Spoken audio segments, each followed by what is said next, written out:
What's up? It's Tom here with Peep This, and today what I want to talk to you about is how to model other tracks to get your production level to the next game.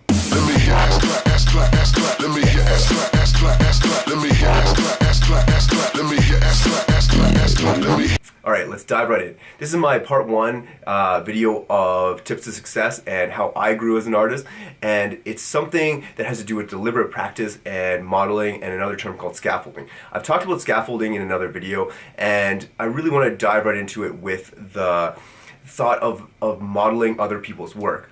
When you are starting out creating music, you want to be able to get it to a good quality, and that means practicing lots. The more you practice, the better you're going to get. But if you're practicing making tracks, making originals or doing remixes or whatever, it is building your creativity, but you're not actually getting better. So you can sit in a studio for a long time and you can figure out the kick drums, you can figure out claps, you can figure out all that jazz, putting things together and kind of make something that might sound okay.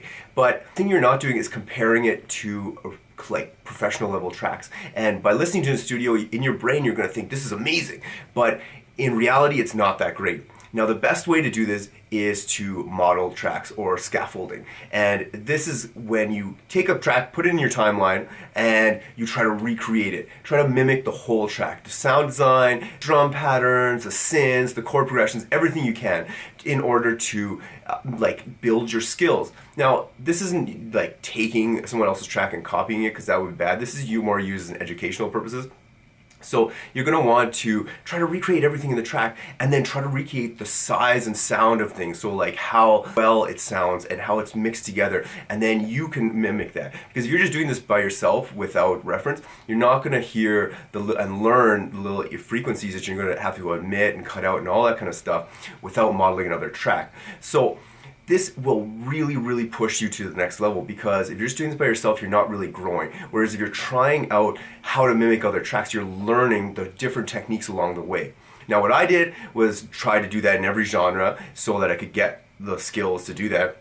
And then also, I would write down little tips and techniques in each, after doing anything. So like transitions, build-ups, drops, like chord progressions, all that kind of stuff, I would write them down in a little book and then have them. And then when I did other genres, I would write those techniques down too, so that when you come to a track, realistically you're going to come down and try and write something, but you're going to have some sticking points and some places where you're not going to know what the heck's going on. So you really want to just go back to your book and be like, oh, I can try this, to have a repertoire of ideas that you can try to get you just push through that next thing. Some things will fit, some things won't, but you want to have the largest number of little tips and tricks and little ways to do things that will further you and get you in your track. Because if you just know one or two and those won't work out, you're stuck again. So you want to look at what other people are doing and mimic what they're doing.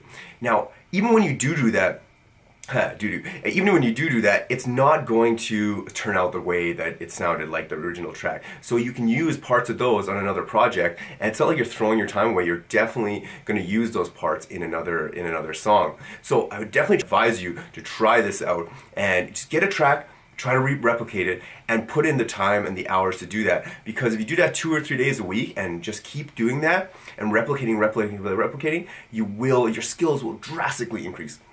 And this was one of the number one things that I did to really just jump up in my production game.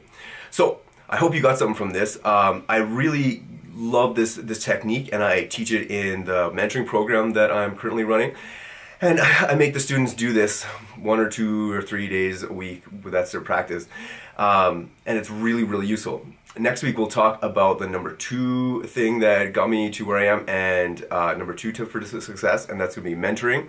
And that's something that I'm doing right now, and something I want to explain to you guys why that's important, but we'll talk about that next week. Anyways, hit me up on Snapchat if you have any production questions. Peep This PDM. I'll have a link right there. And yeah, follow me on all my stuff. We have some new songs coming out. We think we have a new song coming out with Decline in a week, which is probably going to go to number 1. I'm going to throw it on here that's going to go to number 1. Little plug. But yeah, follow me on Snapchat. Ask me questions on Snapchat. I'm also going to be doing some more creative and more funny videos than ever. Because I like doing these things, which are cool. But I also like video editing and